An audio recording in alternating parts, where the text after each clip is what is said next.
So next off, we caught up with one of the plenary speakers at this year's event, Sir Ken Robinson. We've really been looking forward to his presentation, which is on fostering a culture of innovation. Well, first of all, thank you very much for taking the time to talk to us. Appreciate your time. Pleasure, Stephen. So what's your message for the delegates today?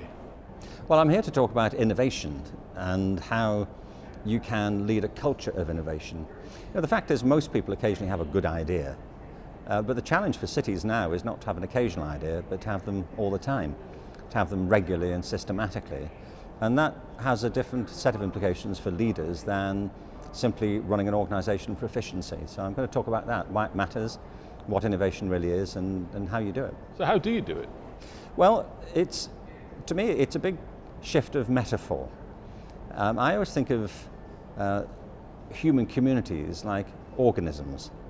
And the reason I say that is that if you look at kind of modern history of town planning, I grew up in Liverpool in the 50s and 60s, you got the idea really, or the impression that the people who planned the cities had no idea how people would live in them.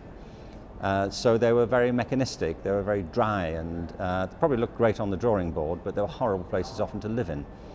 And I think it's because planners sometimes misunderstood how human communities flourish, what it is they need. It's not coincidental that older cities grew in a very different way, you know, with the cultural facilities and the business facilities and the educational facilities all kind of wrapped around each other.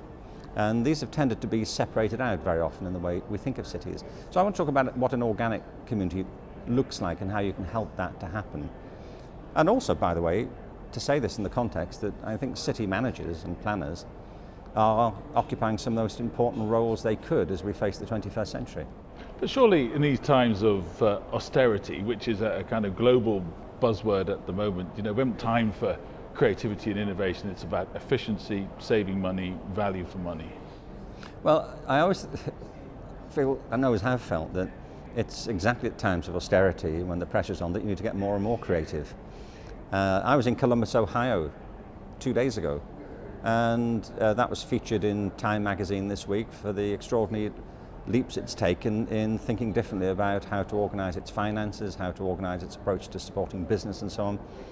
I was in Providence, Rhode Island a while ago, and that city's been transformed by a cultural project called Waterfire that now is attracting over 1 million visitors a year to the city. That's fantastic for the local economy. It's at times when your back's to the wall that you really do need to get even more creative. Well, thank you very much indeed for joining us today. We really appreciate it. No, it's a great pleasure. Thank you, Stephen.